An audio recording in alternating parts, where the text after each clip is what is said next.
രാജ്യത്ത് മോദിക്ക് ചുറ്റും 4 ദിക്കിൽ നിന്നും ഉരുത്തിരിഞ്ഞു വരുന്ന ഭയാനകമായ ആക്രമണങ്ങൾ മോദിക്ക് ഇരിക്കപ്പുറതി നൽകുന്നില്ല. ആഭ്യന്തര തലത്തിൽ, പാർട്ടിക്കുള്ളിൽ, അന്തർദേശീയ തലത്തിൽ മോദി സ്തുതിപാഠകരായ മീഡിയ കളങ്ങളിൽ നിന്ന് പോലും ശക്തമായ പ്രതിഷേധങ്ങളും ആക്രമണങ്ങളുമാണ് ഉയർന്നു വരുന്നത്.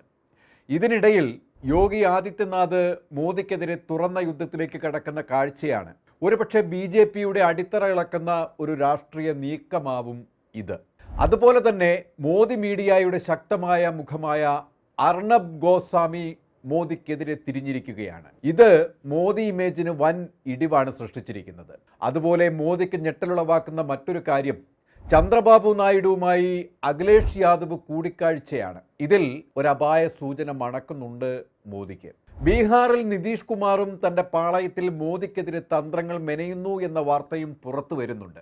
ഇങ്ങനെ ചക്രവ്യൂഹത്തിൽ അകപ്പെടുന്ന മോദിയുടെ അവസ്ഥ ഏറെ പരിതാപകരമാണ് എന്ന് കാണുന്ന യോഗി തൻ്റെ തന്ത്രങ്ങൾക്കായുള്ള ആയുധങ്ങൾ സ്വരുക്കൂട്ടുകയാണ് എന്ന് വേണം കരുതാൻ. പാളയത്തിൽ അംഗപ്പുറപ്പാട് തുടങ്ങിയിട്ട് കാലമേറെയായി. മോദി ഷാ കമ്പനിയുടെ വായ്ക്കെതിരില്ലാത്ത ഒരു കൂട്ടം സംഘം ഡൽഹിയിൽ നിന്നും പുറപ്പെടുവിക്കുന്ന തിട്ടൂരത്തിന് അനുസരിച്ച് കാര്യങ്ങൾ നീക്കണം എന്ന അവസ്ഥയിലേക്ക് എത്തിക്കുന്നതിൽ കടുത്ത എതിർപ്പുകൾ BJPയിലും NDA അകത്തളത്തിലും പുകയുന്നുണ്ട്. ഇപ്പോഴത്തെ മോദി സർക്കാർ കൊണ്ടുവന്ന തീവ്ര വോട്ടർ പട്ടിക പരിഷ്കരണം മോദിക്ക് തന്നെ പാരയായി തിരിഞ്ഞിരിക്കുകയാണ്. മോദിയുടെ പിടിച്ചടക്കലിൻ്റെ നയത്തിനെതിരെ നിൽക്കുന്ന ചില BJP ഭരണ സംസ്ഥാനങ്ങളെപ്പോലും SIR തീവ്ര വോട്ടർ പട്ടിക പരിഷ്കരണം വൻ ആഘാതം തീർക്കുന്നത് കണ്ടില്ലെന്ന് നടിക്കാൻ അവിടുത്തെ സംസ്ഥാന ഭരണത്തിന് കഴിയാതെ വരികയും മോദിക്കെതിരെ കടുത്ത ഭാഷയിൽ പ്രതികരണവുമായി BJP മന്ത്രി അടക്കം രംഗത്ത് വരികയും ചെയ്യുന്ന കാഴ്ചയാണ് ഇപ്പോൾ സംജാതമാകുന്നത്. അതിന് ഏറ്റവും വലിയ ഉദാഹരണം BJP ഭരണത്തിലിരിക്കുന്ന ഉത്തർപ്രദേശ് തന്നെയാണ്. സംശയിക്കേണ്ട, ഇപ്പോൾ യോഗി ആദിത്യനാഥിൻ്റെ UP തന്നെ. അവിടെ മോദി നടപ്പിലാക്കിയ SIR വഴി 4 കോടി വോട്ടുകൾ വെട്ടിമാറ്റി എന്നത് ചൂണ്ടിക്കാട്ടിയാണ് ഇപ്പോൾ യോഗി മോദിക്കെതിരെ തിരിയുന്നത്. യോഗി ഈ ആരോപണം ശക്തമാക്കിയാൽ മോദി ശരിക്കും പ്രകമ്പനം കൊള്ളും എന്നതിൽ യാതൊരു സംശയവും വേണ്ട. ഈ സാഹചര്യത്തിലാണ് പാർട്ടിയിലെ മറ്റൊരു പ്രതിസന്ധിയിലേക്ക് വെളിച്ചം വീശുന്നത്. ഉത്തർപ്രദേശ് സംസ്ഥാന അധ്യക്ഷ സ്ഥാനത്തേക്ക് മോദി ഷാ നോമിനിയെ പിന്തള്ളിക്കൊണ്ട് യോഗി ആദിത്യനാഥ് സ്വന്തം സ്ഥാനാർത്ഥിയെ മത്സരത്തിന് ഇറക്കുകയായിരുന്നു. ഇതോടെയാണ് അതുവരെ സുഗമമായി മുന്നോട്ട് നീങ്ങിയ മോദി ഷാ നീക്കത്തിൻ്റെ വേഗത കുറഞ്ഞത്. അവിടെ തിരഞ്ഞെടുപ്പിൽ സ്ഥാനാർത്ഥി നിർണയത്തിൽ അടക്കം യോഗി പിന്നീട് പിടിമുറുക്കുകയായിരുന്നു. തിരഞ്ഞെടുപ്പിന് ശേഷം വോട്ടെണ്ണലിൽ ആദ്യ റൗണ്ടിൽ വാരണാസിയിൽ അടക്കം മോദി പിന്നിലാകുകയും ചെയ്തു. ഇതൊക്കെ മോദിക്ക്, അമിത്ഷായ്ക്ക് അടക്കം ക്ഷീണം തന്നെയാണ് നൽകിയത്. ഈ മോദി യോഗി ശീതസമരം നിലനിൽക്കുന്നതിനാൽ JP നദ്ദയുടെ കാലാവധി കഴിഞ്ഞിട്ടും പുതിയ ഒരു പ്രസിഡന്റിനെ നിയമിക്കാൻ കഴിയാതെ BJP പാടുപെടുകയാണ്. ഇതുകൊണ്ടാണ് പാർട്ടിക്കുള്ളിൽ ഉയർന്നു വരുന്ന മുറുമുറുപ്പുകളെ ഇല്ലാതാക്കാൻ തൽക്കാലത്തേക്ക് പാർട്ടി ദേശീയ വർക്കിംഗ് പ്രസിഡന്റായി ബീഹാർ മന്ത്രി നിതിൻ നബീനെ നിയമിക്കുന്നത്. യോഗി കാഷായ വസ്ത്രമുടുത്ത വെറും യോഗിയല്ല. ഉത്തർപ്രദേശിൽ യോഗി മോദിയേക്കാൾ വളർന്ന BJPയുടെ നേതാവാണ്. വരച്ച വരയിൽ നിർത്തി കാര്യങ്ങൾ വെടിപ്പാക്കി നടത്തുന്ന ഭരണാധികാരിയാണ്. ഡൽഹിയിലേക്ക് കടക്കുന്നതിന് മുമ്പ് മോദി ഗോദ്രയിലടക്കം തൊടുത്തുവിട്ട വർഗീയ രക്തച്ചൊരിച്ചിലിൻ്റെ പാതയല്ല യോഗിയുടെ മാർഗം. ഭരണപരമായ ജനകീയ തീരുമാനങ്ങൾ ഇച്ഛാശക്തിയോടെ നടപ്പിലാക്കുന്ന മുഖ്യമന്ത്രിയാണ് യോഗി. UP കഴിഞ്ഞു. യോഗിയുടെ അടുത്ത ലക്ഷ്യം എന്തായിരിക്കും? അത് വിശകലനം ചെയ്യുന്നിടത്താണ് NDA ഗ്രൗണ്ടിൽ പുതിയ കോളിളക്കം സൃഷ്ടിക്കാൻ പോകുന്ന നീക്കത്തിൻ്റെ യോഗി തന്ത്രം നമുക്ക് മനസ്സിലാവുക. ഡൽഹിയാണ് ലക്ഷ്യം യോഗിക്ക്. അതെ, BJPയിൽ കടുത്ത കടുംവെട്ട് നടത്തി പ്രധാനമന്ത്രി പദത്തിൽ ലക്ഷ്യമിട്ടാണ് യോഗി രഹസ്യ നീക്കത്തിനായി കോപ്പ് കൂട്ടുന്നത്. അമിത്ഷായും യോഗി ആദിത്യനാഥും തമ്മിലുള്ള ശീതസമരം തെളിവാർന്ന സത്യമാണ്. ഉത്തർപ്രദേശ് പോലുള്ള ഒരു വലിയ സംസ്ഥാനത്ത് യോഗി അതിശക്തനായി വളർന്ന് പന്തലിക്കുന്നത് നാളെ തങ്ങൾക്ക് ഭീഷണിയാവുമെന്ന് കേന്ദ്രത്തിലെ മോദി അമിത് കമ്പനിക്ക് നന്നായി അറിയാം. യോഗിയുടെ ഈ വളർച്ച അത്രക്കങ്ങ് രസിക്കുന്നില്ല ഇരുവർക്കും. ഡൽഹിയിൽ നിന്നും റിമോട്ട് കൺട്രോൾ ചെയ്യാൻ കഴിയാത്ത ഏക BJP ഭരണ സംസ്ഥാനമായി മാറിക്കഴിഞ്ഞു ഉത്തർപ്രദേശ്. അതുകൊണ്ട് തന്നെ യോഗിയെ എങ്ങനെയും ഒതുക്കണമെന്നത് മോദി അമിത് കമ്പനിയുടെ ആവശ്യമായി കഴിഞ്ഞു. ഇപ്പോൾ പ്രധാനമന്ത്രി കസേരയിലിരിക്കുന്ന മോദിക്ക് നേരിട്ട് യോഗിയുമായി കൊമ്പ് കോർക്കാൻ അത്ര ധൈര്യം പോരാ എന്നതുകൊണ്ടാണ് അമിത്ഷായെ മുന്നിൽ നിർത്തി കളിക്കാനിറങ്ങുന്നത്. പക്ഷേ യോഗി അവർക്ക് മുന്നേ ഒരു പടി കൂടി എറിഞ്ഞാണ് കളിക്കുന്നത്. അതുകൊണ്ട് യോഗിയോടൊരു തുറന്ന ഏറ്റുമുട്ടലിന് മോദിയോ അമിത്ഷായോ ഇപ്പോൾ നിൽക്കില്ല. പക്ഷേ യോഗി തുറന്ന യുദ്ധം പ്രഖ്യാപിക്കുന്നു എന്ന് വേണം കരുതാൻ.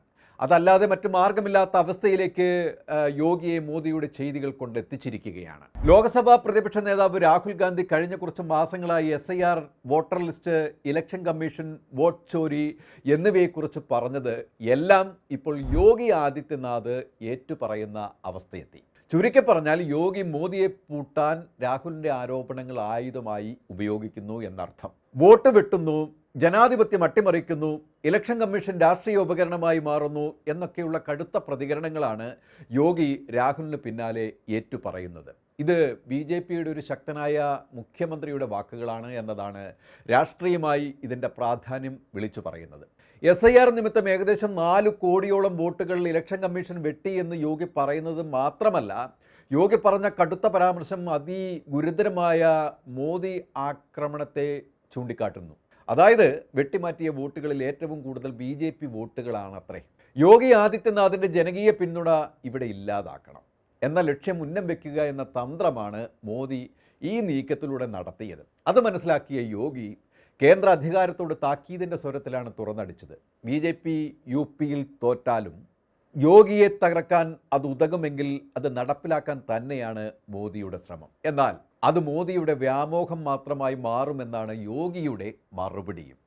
യോഗി UPയിൽ തൻ്റെ ജനങ്ങളെ ബോധവൽക്കരിച്ചുകൊണ്ട് പുറത്തുവിട്ട വീഡിയോയിൽ പറയുന്നത് നമ്മുടെ ശത്രുക്കൾ പുറത്തല്ല, നമ്മുടെ പാർട്ടിക്കുള്ളിലാണ് എന്നാണ്. ആശയപരമായ ഒരു പോരാട്ടമല്ല ഇത്, വ്യക്തിപരവുമല്ല, മറിച്ച് അധികാരത്തിന് വേണ്ടിയുള്ള ഒരു തുറന്ന യുദ്ധത്തിന് തുടക്കം കുറിക്കുകയാണ് എന്ന് തുറന്നു പറയുകയാണ് യോഗി ആദിത്യനാഥ്. ഈ സാഹചര്യത്തിലാണ് ലോകം ഉറ്റുനോക്കുന്ന മോദിയുടെ അധികാരത്തെ കടപുഴക്കുന്ന ഒരു ഫയൽ അങ്ങ് അമേരിക്കയിൽ തുറക്കപ്പെടുന്നത്. ഇത് രാജ്യാന്തര ഗൗരവം പോകുന്ന ഒരു വലിയ രഹസ്യങ്ങളുടെ അറയാണ്. അതിൽ ഉൾപ്പെട്ട പേരുകൾ പുറത്തു വരുന്നതോടെ മോദിയുടെ അഴിമതി കൂട്ടുകൃഷിയുടെ രഹസ്യങ്ങളാണ് പുറത്തു വരിക. ലോകത്തിലെ വമ്പൻ സ്രാവുകളായ വ്യവസായികൾ, അതിശക്തരായ രാഷ്ട്രീയ നേതാക്കൾ, സിനിമാ സൂപ്പർ സ്റ്റാറുകൾ തുടങ്ങിയ വൻകിടക്കാരുടെ അതീവ രഹസ്യങ്ങൾ അടങ്ങിയ ഞെട്ടിക്കുന്ന വിവരങ്ങളുടെ അറയാണ് തുറക്കപ്പെടുന്നത് എന്നാണ് അമേരിക്കൻ മാധ്യമങ്ങൾ അടക്കം റിപ്പോർട്ട് ചെയ്യുന്നത്. അതുകൊണ്ടാണ് ഇത് തുറക്കുന്ന മുഹൂർത്തത്തിനായി ലോകം ഉറ്റുനോക്കിക്കൊണ്ടിരിക്കുന്നത്. ഈ ഫയലുകൾ അങ്ങ് അമേരിക്കയിൽ തുറക്കുമ്പോൾ ഇങ്ങ് ഡൽഹിയിൽ എന്താണ് ഇത്ര അസ്വസ്ഥത എന്ന ചോദ്യത്തിന് ഉത്തരം മറ്റൊന്നുമല്ല. ഇന്ത്യയിലെ ചില പ്രധാന വ്യക്തികളുടെ മുഖംമൂടി ഇതിലൂടെ അഴിഞ്ഞു വീഴും എന്നതുകൊണ്ട് തന്നെയാണ്. അതിൽ പ്രധാനമന്ത്രി നരേന്ദ്രമോദി തന്നെയാണ് പ്രധാന ചർച്ചയാവുന്നത്. കൂടെ മോദിയുടെ ഏറ്റവും അടുത്ത പ്രിയപ്പെട്ടവരുമുണ്ട്. ഇതിൻ്റെ വിശദമായ ഒരു തുടർ ചർച്ചയ്ക്ക് നമുക്ക് ഫയൽ തുറന്നതിന് ശേഷം നോക്കാം. ഇപ്പോൾ അത് മണിച്ചിത്ര താഴിട്ട് പൂട്ടിയ രഹസ്യ അറയാണ്, അതവിടെ ഇരിക്കട്ടെ. ഇതുകൂടി പുറത്തു വന്നാൽ യോഗി ആദിത്യനാഥ് മോദിക്കെതിരെയുള്ള തൻ്റെ യുദ്ധം കൊടുമ്പിരി കൊള്ളിക്കും. പുകയുന്ന BJP പാളയത്തിലെ അഗ്നിപർവ്വതങ്ങൾ പൊട്ടും. അതിൻ്റെ ലാഭം മോദിയുടെ അധികാര പാളയങ്ങളെ വിഴുങ്ങും. ഡൽഹിയിൽ അധികാരത്തിൻ്റെ ഇന്ദ്രപ്രസ്ഥത്തിലെ മുടിച്ചൂടാ മന്നൻ എന്ന് സ്വയം അവരോധിച്ച മോദി അധികാര സപ്രമഞ്ചത്തിൽ നിന്നും നിഷ്കാസ്യനാവും. അവിടെ യോഗി ആദിത്യനാഥ് പ്രധാനമന്ത്രി പദത്തിലേറും എന്നതാണ് ചിത്രം തെളിയുന്നത്. BJPയുടെ പ്രത്യയശാസ്ത്ര കേന്ദ്രത്തിലെ തലവൻ മോഹൻ ഭഗത്ത് മുൻപ് തെരഞ്ഞെടുപ്പിൻ്റെ വിജയത്തിൽ മോദിയുടെ ദൈവം അയച്ചയാളെന്ന അവകാശവാദത്തിന് മറുപടി പറഞ്ഞത് ശ്രദ്ധിക്കുക. ആരും സ്വയം ദൈവമാണെന്ന് പ്രഖ്യാപിക്കരുത് എന്ന് RSS മേധാവി മോഹൻ ഭഗത്ത് അന്ന് പറഞ്ഞിരുന്നു. ഇതിലൂടെ മോദിയുടെ സ്വയം അധികാരം എന്ന ചിന്തയ്ക്ക് RSS കടിഞ്ഞാണിടുന്നു എന്ന് വേണം കരുതാൻ. മോദിക്ക് പിൻഗാമിയെ കണ്ടെത്താനുള്ള ശ്രമവും RSS മോഹൻ ഭഗത്തിൻ്റെ പ്രസ്താവനയിൽ കഴിഞ്ഞ ദിവസം വന്നു കഴിഞ്ഞു. ഏതായാലും മോദിയുടെ പ്രഭാവം മങ്ങി എന്ന് വേണം കരുതാൻ. അത് മനസ്സിലാക്കിക്കൊണ്ട് യോഗി കേന്ദ്ര അധികാരത്തിൽ നുഴഞ്ഞു കയറി മോദിക്കും അമിത്ഷായ്ക്കും കനത്ത മറുപടി നൽകാനുള്ള കരുക്കൾ ശക്തമാക്കിക്കൊണ്ടിരിക്കുകയാണ്. മോദിയേക്കാൾ ശക്തൻ യോഗി എന്ന മുദ്രാവാക്യം യോഗി പാളയത്തിൽ ഉയരുമ്പോൾ അടിയേറ്റ മോദിയെ തുണയ്ക്കാൻ RSS ഇല്ല എന്നതും രാഷ്ട്രീയ ഗതിമാറ്റത്തിൻ്റെ വഴി തെളിക്കുകയാണ്.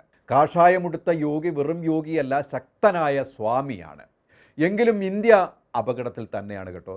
ജുബ്ബ പോയി കാവ്യ വന്നാലും സംഘപരിവാർ RSS അജണ്ട അത് രാജ്യത്ത് ഭീകരത തന്നെയാണ്, വർഗീയ ഭീകരത. രാജ്യം ഒറ്റക്കെട്ടായി ഉണരണം ഈ വർഗീയത തുടച്ചു നീക്കാൻ.